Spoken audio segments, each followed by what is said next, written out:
On October 13, 1977, inside St. Andrew's Hospital in Northampton, a 96-year-old woman died under a name few nurses recognized. Decades earlier, society pages called her the most beautiful woman in Europe, a muse with eyes painters tried to steal, a mind Marcel Proust praised. Her childhood began with a Keynes gunshot scandal in 1892. Her adulthood ended with a face altered by paraffin beauty injections and a marriage that turned a palace into a prison. How does a life that started in salons and Blenheim's gold corridors end in silence behind institutional doors? And when old money makes beauty a currency, who pays when the mirror finally refuses to flatter? To understand why Gladys Deacon's life could swing from worship to exile, the camera has to pull back to the social machine that produced her, the late 19th and early 20th century Atlantic world, where money, titles, and publicity formed a single marketplace. In the Gilded Age, American industrial fortunes rose faster than old European estates could sustain themselves.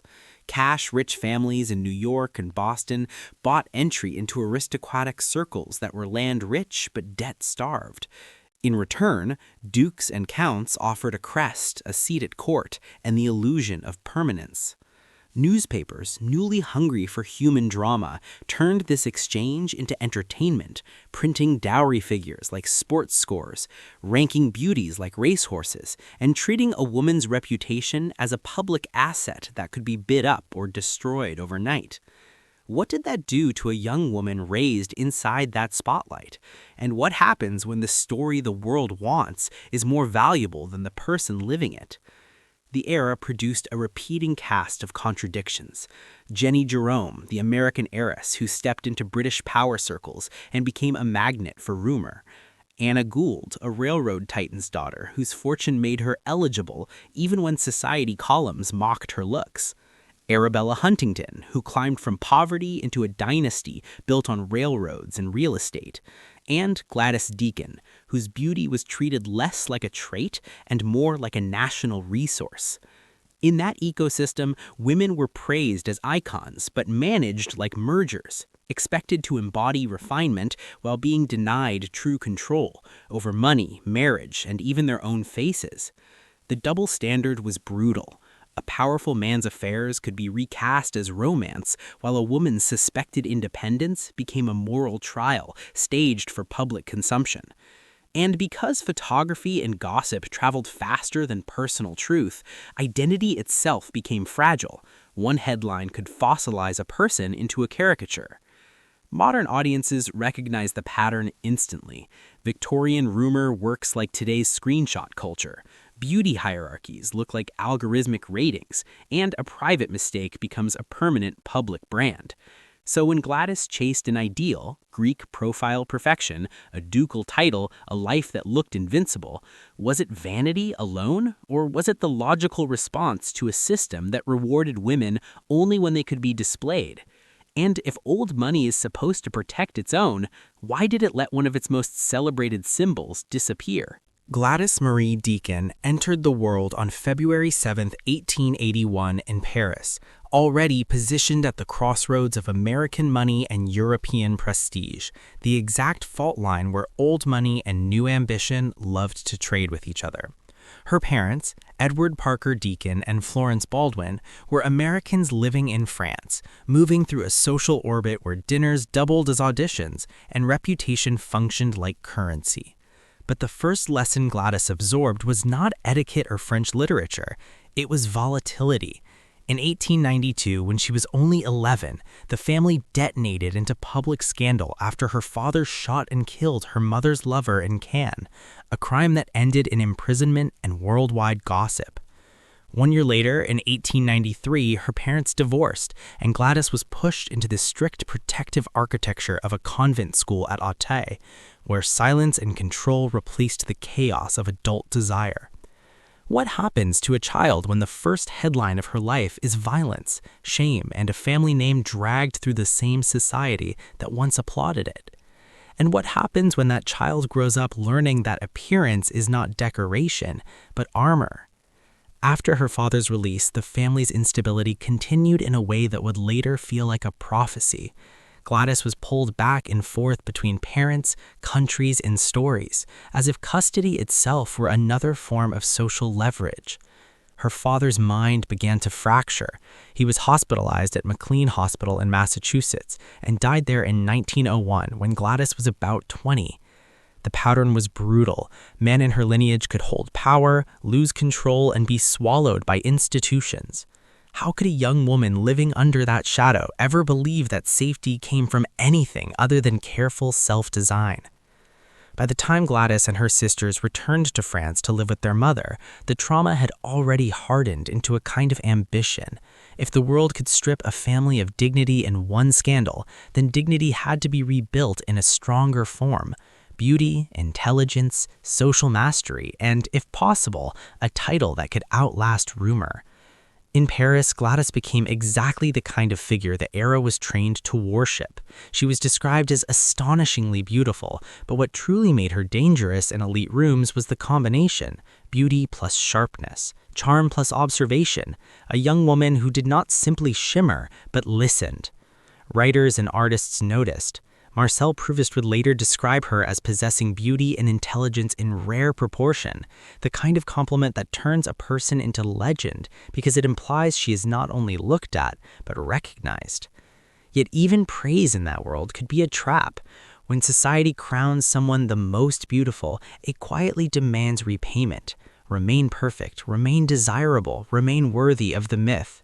Could a mind that survived scandal ever accept the idea of good enough when the world only rewarded extremes? This is where the old money mechanism begins to reveal itself. The culture treated women as symbols of refinement, of family success, of national glamour, but it denied them the one thing symbols are never allowed to have: freedom to age, to change, to be ordinary. In Gladys's case, the pressure focused on the most fragile surface of all, the face. Around 1903, when she was about 22, she reportedly tried to improve her already famous looks through paraffin wax injections to reshape her nose toward an idealized classical profile, an early, risky cosmetic practice that promised permanent perfection and often delivered irreversible damage. The decision sounds personal, even vain, until the era's logic is considered. If a woman's social value could rise or fall on the angle of her features, was this truly self-indulgence, or was it survival strategy in a beauty economy that never forgave flaws? And if a young woman had already watched a family name collapse, would she not cling harder to the one asset society insisted could protect her: physical perfection? But the most decisive force in Gladys's foundation was not cosmetics or poetry. It was the gravitational pull of aristocratic power. In the late 1990s, she was drawn into the orbit of Blenheim Palace, one of Britain's grandest ducal seats, and into the household of Charles Spencer Churchill, the 9th Duke of Marlborough. There, she befriended Consuelo Vanderbilt, an American heiress whose marriage to the Duke had been engineered as an exchange: her fortune for his title, her youth for the restoration of a dynasty. Blenheim was the stage where America's new money learned how little it mattered once it crossed into old-world hierarchy. A duchess could live inside a palace and still be a hostage to protocol, expectation, and Cole's marital arithmetic. Gladys watched that closely. She watched how Consuelo's wealth could not buy tenderness, how grandeur could coexist with loneliness, how a marriage could be both triumph in photographs and disaster in private. So when Gladys set her sights on the Duke, what exactly was she pursuing? Love, victory, or the illusion of permanent safety that only a title seemed to provide? Over the next years, the relationship formed in the shadow of that first marriage, complicated by the Duke's status and Consuelo's presence. Gladys became the long-term fascination, the on-and-off mistress, the woman who waited at the edges of legitimacy while the world judged her either as romantic heroine or social climber, depending on which narrative sold better that week. The timeline itself reveals the cold patience of the pursuit. Consuelo separated from the Duke in 1906, and the legal and social machinery moved slowly. Only in 1921, after divorce, did Gladys become his second wife, by then about 40 years old. That number matters because it exposes the trade. She did not win the palace at 20. She spent 2 decades paying for it with waiting, with reputation, with the quiet cost of being a story whispered rather than a wife publicly honored. And by the time the title arrived, the aesthetic ideal she had chased earlier was already turning against her. The reported consequences of paraffin wax injections could distort a face over time as material shifted. The foundation of her tragedy becomes almost mathematical. Childhood scandal plus institutional fear, society worship plus impossible standards, proximity to a loveless dynastic marriage, and a lifelong fixation on a duke as the promised exit from insecurity. Were these red flags ignored because of love, or because ambition had been trained to feel like love? How does a fortune and title culture make a brilliant woman vulnerable not despite her gifts, but because those gifts are constantly priced, ranked, and negotiated? And when the prize is a palace, what happens when the palace finally shuts its doors from the inside? By the time Gladys Deacon finally became the Duchess of Marlborough in 1921, the story looked like a victory that could be framed and hung in every drawing room. The legendary beauty, the long pursuit, the ducal title, Blenheim Palace itself, a fortress of history that should have swallowed scandal and returned stability. But old money has a cruel habit. It rewards the performance of triumph, not the reality of peace. And once the cameras fade, the palace becomes less like a sanctuary and more like an echo chamber where every flaw grows louder. What happened next was not a single collapse, but a chain of humiliations, social, domestic, psychological, each one tightening around a woman who had spent her whole life trying to control how the world looked at her. The Duke, Charles Spencer Churchill, was older, hardened by public controversy and private coldness. His first marriage had been transactional and bitter, and the second was not built to heal it.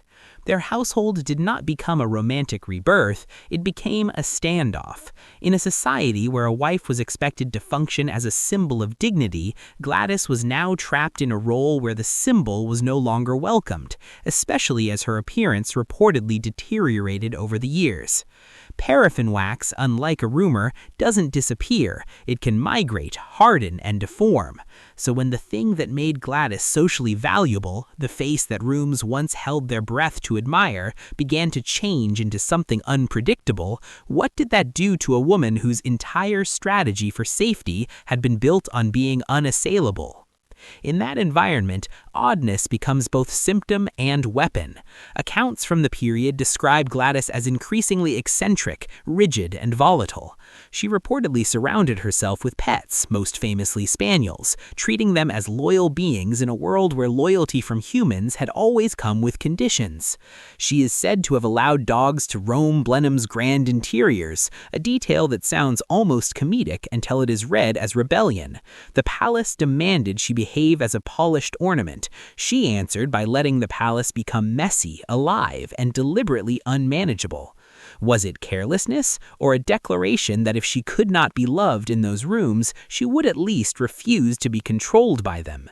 The breakdown deepened into scenes that made the aristocratic machine do what it always does when a woman becomes too much. It isolates her and rewrites her as the problem.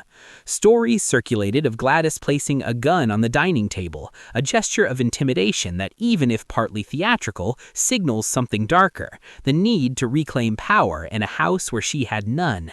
In the logic of old money, a man can be tyrannical and still be a duke. A woman who becomes threatening is labeled unstable, scandalous, unfit. So the household responded with the only tool its class truly trusts: exclusion. Gradually, Gladys was pushed out of Blenheim's center, then out of its life, and effectively out of its identity. The cruelty lies not only in the expulsion, but in what expulsion means for a woman like her. If the palace was the destination, then being barred from it is not just a marital issue. It is the symbolic erasure of the entire life project. And without the palace, the title becomes a hollow sound. She did not simply lose a home, she lost the stage on which she had been promised legitimacy. Once separated from the Duke's world, Gladys drifted into a kind of social disappearance. She lived for a time under an assumed name, often recorded as Mrs. Spencer, as if even her own identity had become unsafe in public. Locals in rural England reportedly saw her as a strange figure, a woman who looked and behaved unlike the elegant duchess newspapers once described. Children mocked her, neighbors gossiped. The same society that had once mythologized her beauty now consumed her decline as another form of spectacle. How brutal is it that the crowd loves a woman most when she is either perfect or broken, but never when she is simply human? Here, the mechanism of collapse becomes clear. Old money does not only control wealth and titles, it controls narratives. When a woman no longer serves the narrative, when she cannot be presented as decorative proof of aristocratic stability, she becomes an embarrassment. And embarrassments are managed quietly, medically, administratively. In 1962, when Gladys was about 81, she was committed to St. Andrew's Hospital in Northampton, a psychiatric institution where she would spend the last 15 years of her life. The dates land like iron. 1881, born into prestige. 1892, family scandal. 1921, the title. 1962, institutionalization. 1977, death. A timeline like that is not just biography, it is an argument about what security truly means in a world obsessed with class and optics. Inside the hospital, the most haunting element is not the confinement itself, but what it did to her sense of self. One widely repeated account claims that when asked about Gladys Deacon, she responded as if referring to a stranger, denying the name, rejecting the identity, suggesting that she did not exist. Even if memory and illness complicate the exact phrasing, the symbolic truth remains devastating. The woman the world once photographed, praised, and traded stories about ended by refusing to inhabit the persona that had been imposed on her. It is as if she reached the final act and chose the only control left: erasure. Meanwhile, the Duke died long before her, and Blenheim continued its public life, absorbing tourists and history as if nothing personal had ever happened inside its walls. That is another cold feature of aristocratic power. Estates outlive emotions. Institutions outlive women. Public heritage survives private ruin. In later years, records suggest she received visits, but the fact that her presence could become a footnote in the story of a palace reveals the cruel math of the class system. Even a duchess can become disposable once she no longer functions as an asset. So where exactly did Gladys's story break? At the moment she injected wax for a perfect profile? At the moment she decided a duke would save her? Or at the moment a society that worshipped beauty proved it had no compassion for the consequences of that worship? And if this is what old money does to one of its most celebrated icons, what chance did less famous women ever have? When Gladys Deacon's story is placed beside other old money tragedies, a pattern appears so consistent it feels like a blueprint rather than coincidence. The details change: different palaces, different fortunes, different headlines, but the underlying mechanics remain the same. Women are rewarded for being valuable, then punished the moment that value becomes inconvenient. In the early 1900s, Anna Gould's fortune was treated like a magnet for aristocratic predators. Society columns joked she was especially pretty when viewed through her dowry, and her husband, Count Boniface de Castellane, reportedly burned through millions to build a Versailles-style fantasy that made her marriage look like a museum exhibit rather than a partnership. Jenny Jerome, meanwhile, was swallowed by rumor. Stories about lovers multiplying until the numbers became a cruel joke, as if a woman's private life were a public ledger people could balance for entertainment. Arabella Huntingdon fought a different war. Rising from poverty into a dynasty, she used money to buy permanence through art collections, libraries, institutions. Yet even she faced the social contempt reserved for women who climbed too successfully. So what do these stories have in common with Gladys beyond their glittering names? They reveal that old money often operates like a closed ecosystem where women function as conduits of cash into titles, conduits of beauty into status, conduits of heirs into legacy, conduits of scandal into newspaper sales. The moment a conduit refuses to flow or cracks, society stops asking what broke it and starts asking how to hide it. That's exactly what happens to Gladys in the modern eye. Her paraffin decision reads like an early chapter of today's cosmetic industrial pipeline. An insecurity is identified, an ideal is advertised, a procedure promises control, and the consequences, psychological and physical, are paid privately, while the culture that created the pressure continues unchanged. The difference is technology, not psychology. Today, an algorithm replaces the society columnist. Most beautiful woman in Europe becomes a viral label, and the pressure to maintain a face that matches a fantasy becomes even more ruthless because the audience is endless and the judgment is constant. Rumor, too, has simply changed vehicles. The old world's whisper networks and newspaper columns are today's screenshots, clips, and comment wars. A Victorian 200 lovers myth is the ancestor of modern pylons where repetition becomes evidence. And the palace exile has its modern counterpart: social banishment, career erasure, the quiet closing of doors after a public embarrassment, cancel culture with aristocratic etiquette. The consequences extend beyond individual suffering.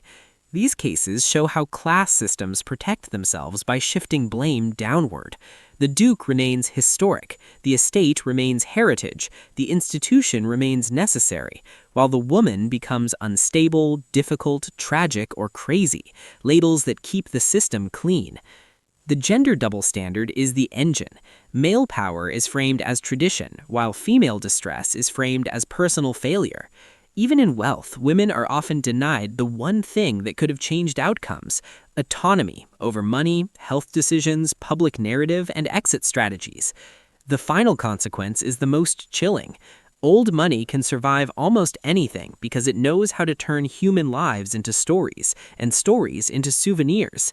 Blenheim endures. Gladys disappears. So has anything truly changed, or have we simply replaced dukes and gossip columns with brands and algorithms, and kept the same hunger to watch women rise, crack, and vanish? If Gladys Deacon's life reads like an inevitable tragedy, the most useful question is not who is to blame, but what could have interrupted the pattern. Old money thrives when personal choices are made inside a cage of expectations: beauty as survival, marriage as elevation, silence as respectability. The first lesson is financial and legal autonomy, because dependence turns love into leverage. In many old money marriages, control of wealth decided everything: who could leave, who could negotiate, who had to endure. A modern parallel is simple: protect the ability to exit. Separate assets, clear contracts, trusted advisors who are loyal to the individual rather than the family brand. That is not cynicism, it is safety engineering in systems where status can become a trap. The second lesson is narrative control. Gladys was turned into a symbol: most beautiful, muse, duchess, and symbols are disposable. Today, controlling one's story means boundaries, refusing to perform perfection, limiting access to private life, and challenging rumors before they harden into truth. It also means recognizing that public admiration is not the same as real support. A million strangers praising an image cannot replace a few people protecting the person. Third is the cultural lesson: stop pricing women by surface metrics. Gladys's paraffin choice, whether fully documented in every detail or magnified by gossip, points to a pressure that still dominates the present. Beauty standards do not look like violence, but they create it indirectly, through fear, compulsive self-correction, and social punishment for aging or imperfection. The moral responsibility is shared. Media should not reward cruelty, audiences should not treat decline as entertainment, and institutions should not hide distress behind polite labels. Finally, there is the constructive lesson of legacy.